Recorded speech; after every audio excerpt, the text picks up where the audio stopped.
My God! Did you kill that man? No.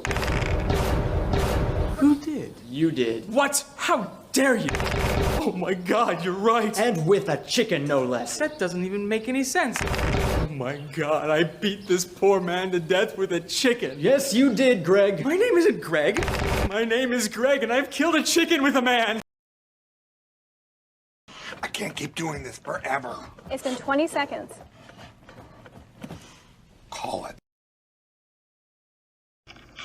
What about me? I didn't really think I was important enough to kill. Wow, Martin, that's... Shocker, I have self-esteem issues. Not the point.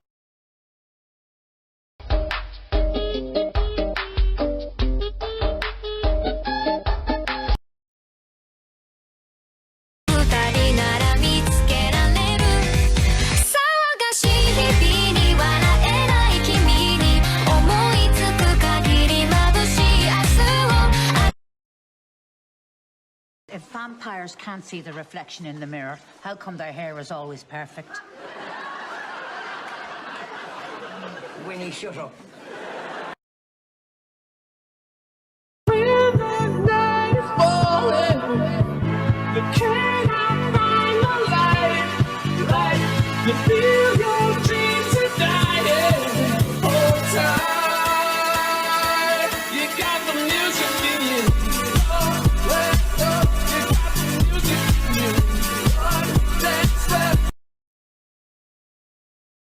Hey, not my circus, not my monkeys, right? I'm the one that brought the monkeys to the circus.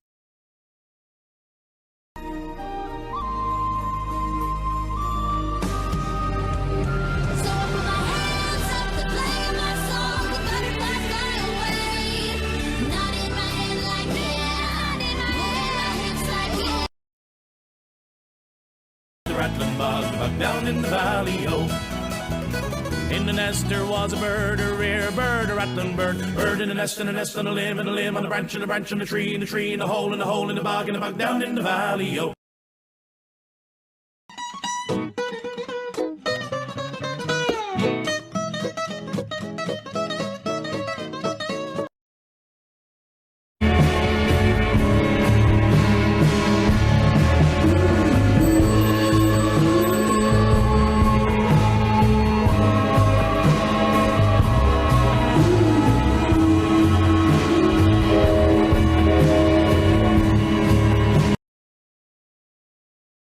I mean, then look at this then.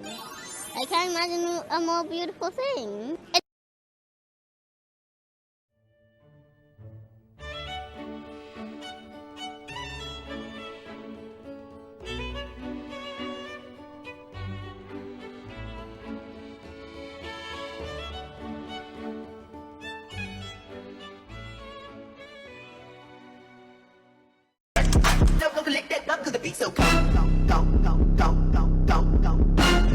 Does your green child need a booster seat? My green child? Yes, the green child with the very large dog. No.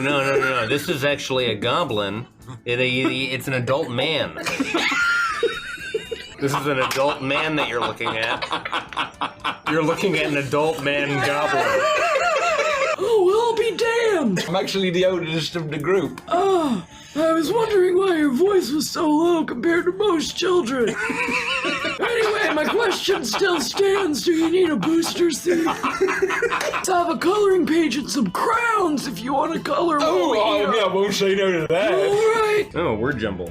Oh, Chair, yeah. floor, mouse, cat. Oh, the diagonal's tricky. You'll get that one soon. You always do this first thing.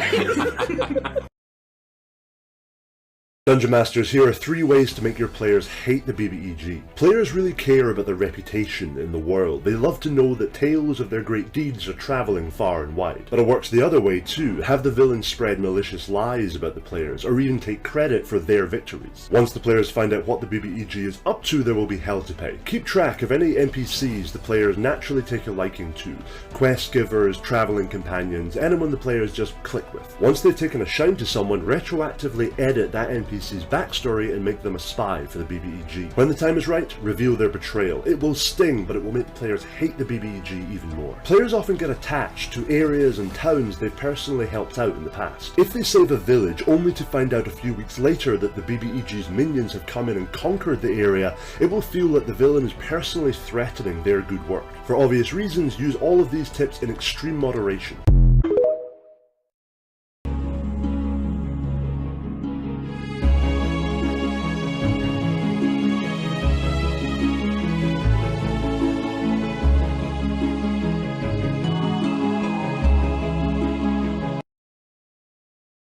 D&D is not a video game. There's more than one way to win. Recap. So Scarlett posted a video saying D&D isn't a video game, there's more than one way to win. And the comments lost their goddamn minds. They're like, how dare you? Violence. I love the violence. Are you trying to take the violence from me?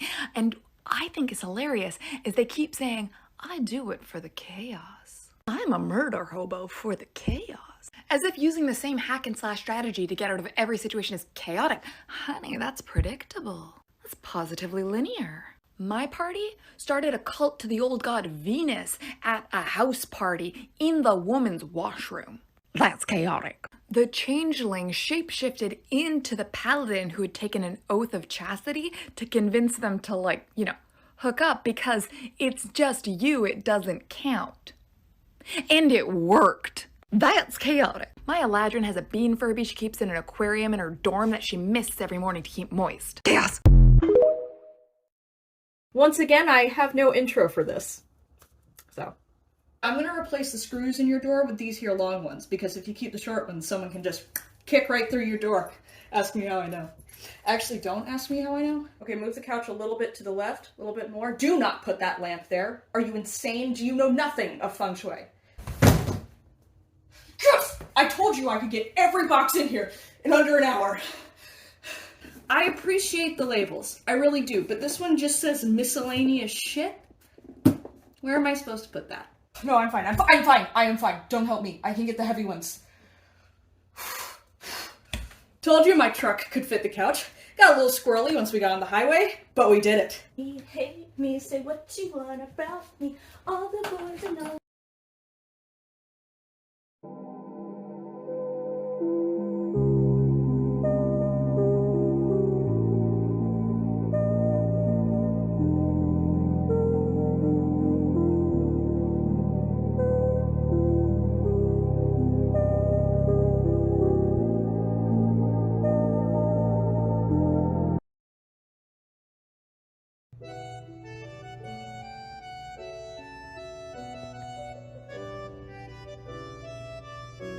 Hello there, traveler. Welcome back to Quincy's Tavern. It's good to see you.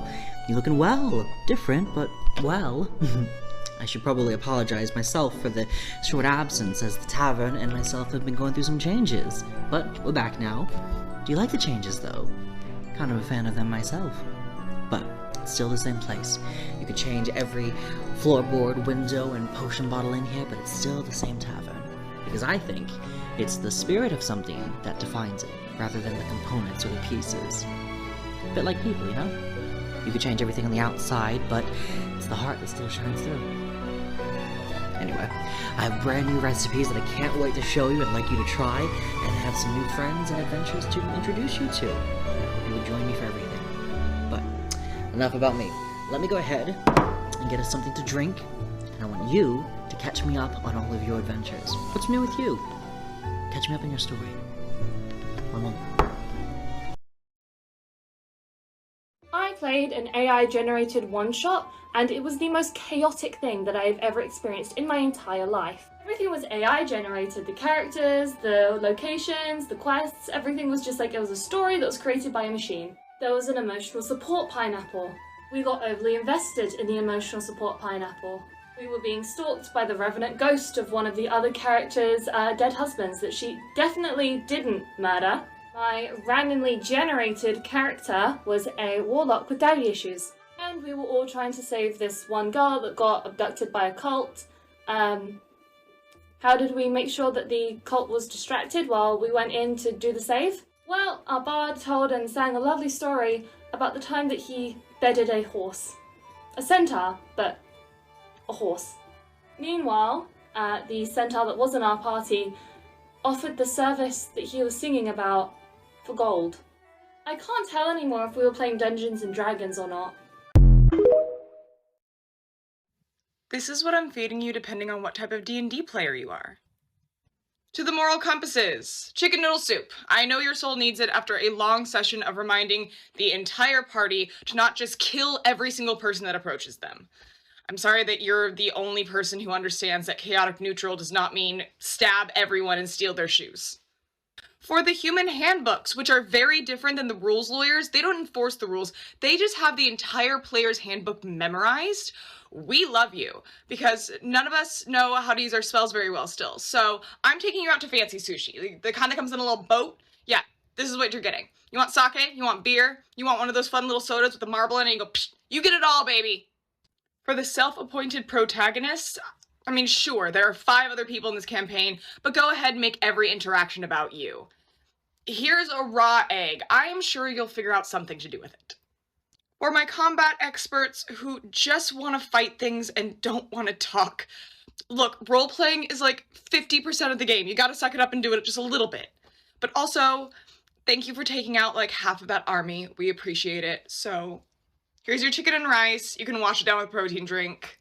Also, if you're not playing WoW yet, you probably should. For the paranoid overanalyzers, babe, it's just a doorknob. You can turn it without checking it 30 times. Take this cup of tea and some biscuits and go calm the hell down. Also, stop attacking all the villagers. They're just trying to give you a side quest.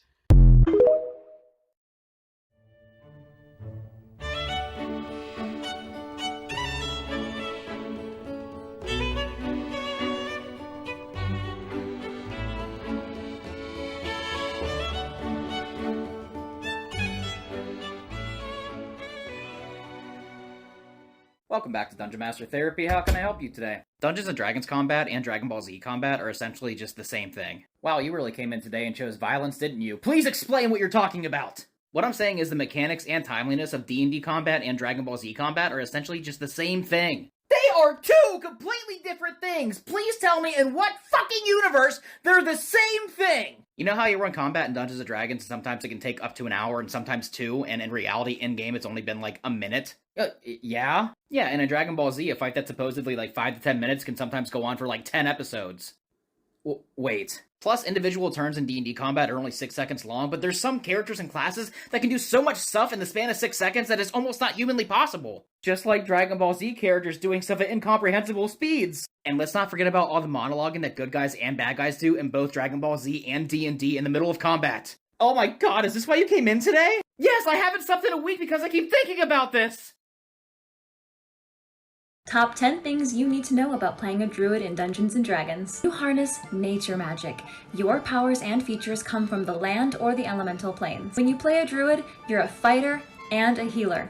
Druids have some of the most powerful spells in the game and really good healing spells. The classic feature, of course, is that you can turn into animals, and you get more options as you level up. You can use your wild shape for more than just combat. Try scouting ahead by turning into a flying bird, or sneaking in somewhere by turning into a mouse or a spider, or going where no one else can by turning into a water-breathing creature. Word to the wise, you cannot cast spells while you've turned into an animal. Speaking of wisdom, that needs to be your highest stat because that's what you use to cast your spells, so boost that wisdom score. If you are a new Dungeons & Dragons player, just know that druids are not the easiest class to play. Part of this is because they are prepared spellcasters, which means you have the opportunity to prepare a new list of spells every time you take a long rest, which is essentially every day. Your low-level spells are strong. Casting Entangle or Spike Growth can completely change the battlefield, and casting Pass Without a Trace allows your party to be sneaky and change the way you approach situations. Your Druidic Circle subclass influences the flavor of your druid. For example, if you choose Circle of the Moon, you get access to more wild shapes. If you choose Circle of Land, you get access to more spells. Branch out to Circle of Dreams to help buff your party, or Circle of Spores if you like necromancy. And lastly, I have a few cantrips to recommend. Produce Flame, Shape Water, Shillelagh, Guidance, and the classic Druid Craft. If you liked this video and want to see more, leave me a comment. The Druid subclass Circle of the Moon is perhaps the most popular, and for good reason. It basically functions to drastically increase the effectiveness and availability of your wild shape. So let's break it down. Using your wild shape transitions from taking a full action to merely a bonus action. You also gain the unique ability to burn spell slots while in wild shape to regain 1d8 hit points for every spell level expended. The challenge rating beast you can turn into becomes as high as CR1 as a level 2 Druid, and from level 6 on, as high as your Druid level divided by 3, rounded down. This means you can turn into a brown bear right away at level 2, which is a huge bump for such a low level character. Also at level 6, your beast attacks count as magical, overcoming damage resistance, and at 10th level, you can expend both uses of your wild shape to transform into an elemental. Finally, at 14th level, you can cast the spell Alter Self at will, basically manifesting a smaller and more precise transformation that doesn't tax your class's resources. If you want to make the bestial transformations the main draw of your class, Circle of the Moon Druid is the subclass for you.